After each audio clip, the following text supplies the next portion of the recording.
ಶಿವರಾತ್ರಿ ಬಂತು ಅಂದ್ರೇನೆ ಒಂದು ಖುಷಿ ನಮ್ಗೆಲ್ಲ. ಒಂದು ಮನೆಯಲ್ಲಿ ಜೋರಾಗಿ ಫಂಕ್ಷನ್ ಆಗುತ್ತೆ ಅಂತ, ಮತ್ತೊಂದು ಶಿವರಾತ್ರಿಗೆ ನಾಗಸಾಧುಗಳಾದಂತಹ ನಮ್ಮ ಹರಹರ್ ಮಹಾದೇವ್ ಗುರುಜಿ ಬರ್ತಾರೆ ಅಂತ. ಹಾಗಾಗಿ ಹಿಂದಿನ ದಿನ ರಾತ್ರಿಯಿಂದಾನೇ ಕೆಲಸಗಳು ಸ್ಟಾರ್ಟ್ ಆಗಿತ್ತು. ದೇವಸ್ಥಾನವನ್ನ ಸ್ವಚ್ಛ ಮಾಡಿ, ಮಾವಿನ ತೋರಣಗಳನ್ನ ಕಟ್ಟಿ, ರಂಗೋಲಿಗಳನ್ನ ಹಾಕಿ, ಹೋಮ ಕುಂಡವನ್ನ ಸಿದ್ಧ ಮಾಡಿ ಕೇವಲ ಗುರುಗಳ ಆಗಮನಕ್ಕಾಗಿ ಕಾಯ್ತಾ ಇದ್ವಿ. ಗುರೂಜಿ ಬರೋದು ಕೂಡ ಸ್ವಲ್ಪ ತಡವಾಗಿತ್ತು.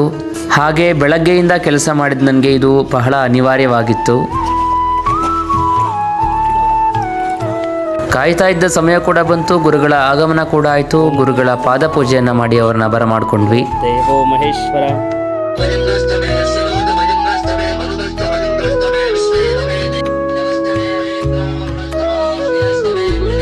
ಗುರುಗಳ ಸಾರಥ್ಯದಲ್ಲಿ ರುದ್ರಾಭಿಷೇಕ ಕೂಡ ತುಂಬಾ ವಿಜೃಂಭಣೆಯಿಂದ ಆಯಿತು.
ಮಾರನೇ ದಿನ ಗುರುಗಳನ್ನ ಕಳಿಸ್ಕೊಡೋ ಸಮಯ ಕೂಡ ಅಷ್ಟೇ ಬೇಗ ಬಂತು.